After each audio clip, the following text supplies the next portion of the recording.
जय भीम। मजा आ गया सुन के आपका जय भीम।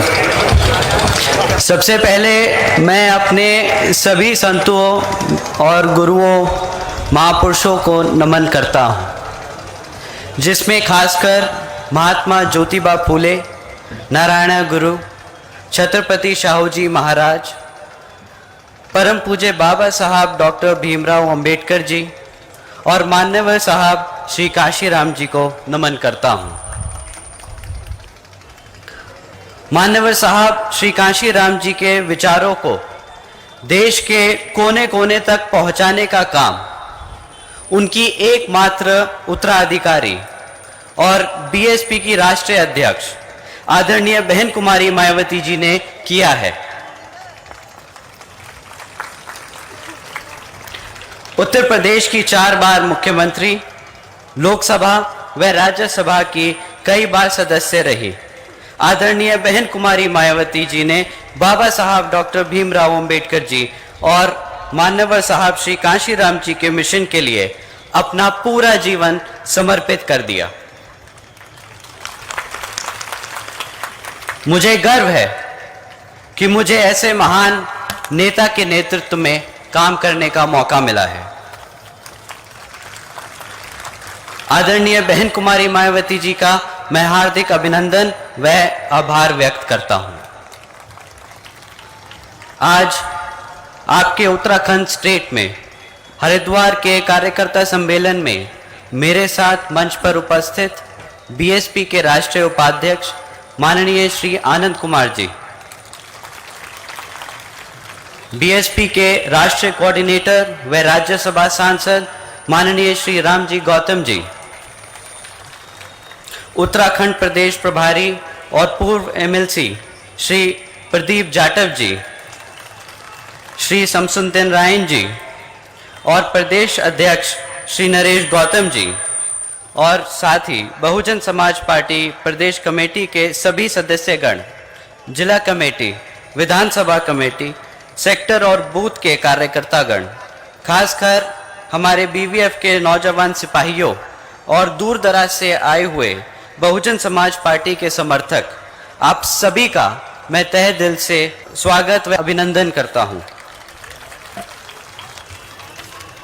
साथियों, मैं आपके उत्तराखंड प्रदेश में आप लोगों के बीच में पार्टी के संबंध में कुछ अपनी बातें रखने आया हूं।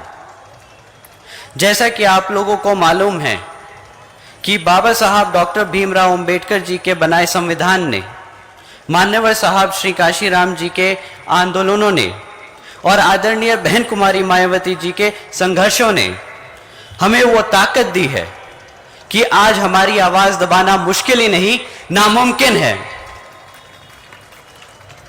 आज भी पुलिस थानों में हमारे लोगों की सुनवाई नहीं होती। आज भी हर कदम पर हमारे लोगों के साथ भेदभाव होता है। आए दिन देश के किसी न किसी कोने से हमारी बहन बेटियों के ऊपर हुए अत्याचारों की खबरें आती रहती हैं। अभी हाल ही में हरिद्वार से हमारे समाज की एक बेटी ओलंपिक गेम्स में हैट्रिक गोल कराती है, आपको मालूम होगा। लेकिन फिर भी टीम की हार का जिम्मेदार बनाकर उसे गाली सिर्फ इसलिए दी जाती है क्योंकि वो हमारे समाज से आती है। आप लोगों को इसके बारे में पता चला होगा। मैं पूछना चाहता हूं कि इन्हें ये अधिकार किसने दिया? भाई, हमारे संविधान ने तो नहीं दिया है। फिर भी ऐसा इसलिए होता है क्योंकि वो संविधान को मानते नहीं, वो संविधान को बदल देना चाहते हैं। बाबा साहब डॉक्टर भीमराव अंबेडकर जी के सपनों को कुचल देना चाहते हैं। इसके लिए अब हमें इस चीज को ध्यान में रख के इन सब अत्याचारों को रोकना होगा। और इसके लिए ये कैसे मुमकिन है? भाई, हमारे बहुजन समाज के लोगों को एकजुट होकर अपनी राजनीतिक पार्टी यानी कि हमारी अपनी बीएसपी को केंद्र व राज्यों की सत्ता में लाना होगा। इसके लिए आप लोगों को पार्टी के संगठन में हर स्तर को मजबूत करना होगा और साथ ही बहुजन समाज के साथ साथ सर्व समाज के लोगों को जोड़कर पार्टी का जनाधार बढ़ाना होगा और साथ ही बहुजन समाज पार्टी में हर स्तर का संगठन तैयार करके उसमें जिस तरह से बहन जी के निर्देश अनुसार चलकर 50% युवा वर्ग को रखना है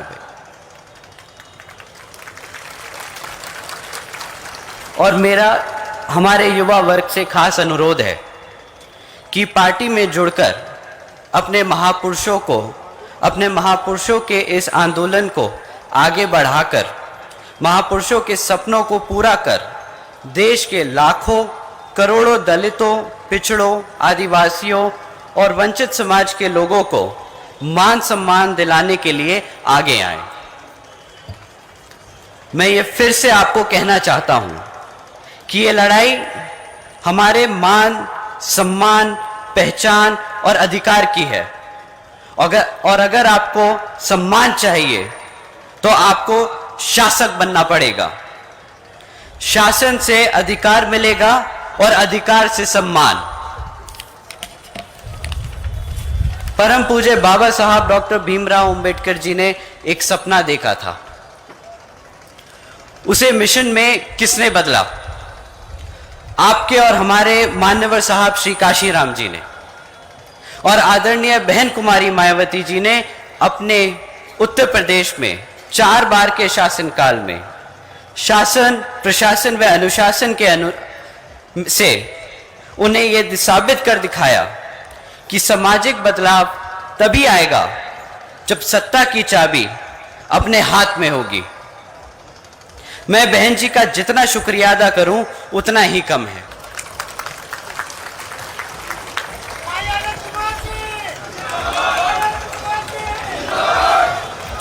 क्योंकि आज मेरे जैसे न जाने कितने नौजवान उनके संघर्षों की वजह से अपने पैरों पर सम्मान के साथ खड़े हैं, क्योंकि हमें यकीन था कि हम पे होने वाले किसी भी अन्याय के खिलाफ हमसे पहले खुद हमारी बहन जी खड़ी हैं। सरकार को डर है बहन जी की सोच से, सरकार को डर है उनकी ताकत से, उनके शासन करने के तरीके से। अब मैं एक सवाल पूछना चाहूंगा, क्या आप लोगों ने यह महसूस किया है कि जैसे ही बहन जी शासन में आती हैं, प्रशासन खुद ब खुद हम सब जनता का सेवक बन जाता है? भाई बन जाता है। उनको दिक्कत है इसी बात से। वो कहते हैं कैसे बहन जी नई टेक्नोलॉजी की बात कर सकती हैं, हमारी बहनों की शिक्षा और सुरक्षा की बात कर सकती हैं, हमारे नौजवानों के रोजगार की बात कर सकती हैं, हमारे सर्व समाज के विकास और सम्मान की बात कर सकती हैं। इसलिए साजिश हुई साथियों और बहन जी को सत्ता से दूर कर दिया गया, क्योंकि सरकार जानती थी कि अगर बहन जी आई तो भेदभाव की राजनीति फिर से खत्म हो जाएगी और उनकी नफरत की सियासत का सपना चकनाचूर हो जाएगा। बहन जी ने कई बार ये कहा है हम सबसे कि हमें हमारे समाज को बहरूपियों से सचेत रहना जरूरी है। कई पार्टियां खुद को दलितों, पिछड़ों और माइनॉरिटीज का भला करने वाली बताती हैं, लेकिन हमें इनको पहचानना जरूरी है और हमें इनसे धोखा नहीं खाना है। बाबा साहब डॉक्टर भीमराव अंबेडकर जी के विचार और मान्यवर साहब श्री काशीराम जी के मिशन की एकमात्र उत्तराधिकारी और सर्व समाज को साथ लेकर चलने वाली हैं तो सिर्फ और सिर्फ हमारी आदरणीय बहन कुमारी मायावती जी ही हैं। आजादी के बाद से लगभग 60 साल से ज्यादा कांग्रेस का देश पर राज रहा। लगभग हर राज्य में कांग्रेस लंबे समय से सत्ता में आसीन रही, लेकिन क्या उन्होंने बहुजन समाज की आवाज को कभी सुना? मुझे नहीं लगता कभी सुना हमारे समाज की बात। बहुजन समाज ने कई बार देश के संविधान को लिखने वाले हमारे परम पूज्य बाबा साहब डॉक्टर भीमराव अंबेडकर जी को भारत रत्न देने की मांग की, लेकिन कांग्रेस सरकार ने इस मांग को हमेशा से नजरअंदाज किया। फिर आखिरकार श्री वीपी सिंह जी की नेतृत्व वाली सरकार में मान्यवर साहब श्री काशीराम जी और आदरणीय बहन कुमारी मायावती जी के अथक प्रयासों से बाबा साहब डॉक्टर भीमराव अंबेडकर जी को भारत रत्न से सम्मानित किया गया। आज आदरणीय बहन कुमारी मायावती जी ने फिर से एक मांग की है कि बहुजन समाज को जगाने वाले मसीहा मान्यवर साहब श्री काशीराम जी को भारत रत्न देकर देश के बहुजन समाज को सम्मानित किया जाए। और मैं ये अपील करता हूं कि अगला भारत रत्न सम्मान मान्यवर साहब श्री काशीराम जी को ही देना चाहिए। आज देश में बीजेपी का शासन है और आप सब इस बात में कोई भी संदेह मत रखिए कि बीजेपी और कांग्रेस में कोई अंतर है। ये दोनों एक ही सिक्के के दो पहलू हैं, इनमें कोई अंतर नहीं। अब जैसे राजस्थान में कांग्रेस की सरकार है, वहां लगातार हमारे समाज पर अपराध बढ़ते जा रहे हैं और ये किसी से छिपा नहीं। लेकिन क्या आपने कभी कांग्रेस के कोई भी बड़े नेता को वहां जाके इसके बारे में, इसके खिलाफ बात करते हुए सुना है? नहीं। यही हाल बीजेपी का है। किसानों के खिलाफ 3 कृषि कानून लाकर सरकार ने यह दिखा दिया कि वो ना सिर्फ किसान विरोधी है, बल्कि वो हर स्तर की डेमोक्रेटिक वॉइसेस को कुचल देना चाहती है। हमारे किसान भाई लगभग 13-14 महीनों से सड़क पर खड़े हैं, लेकिन सरकार ने उनकी तरफ से मुंह फेर लिया।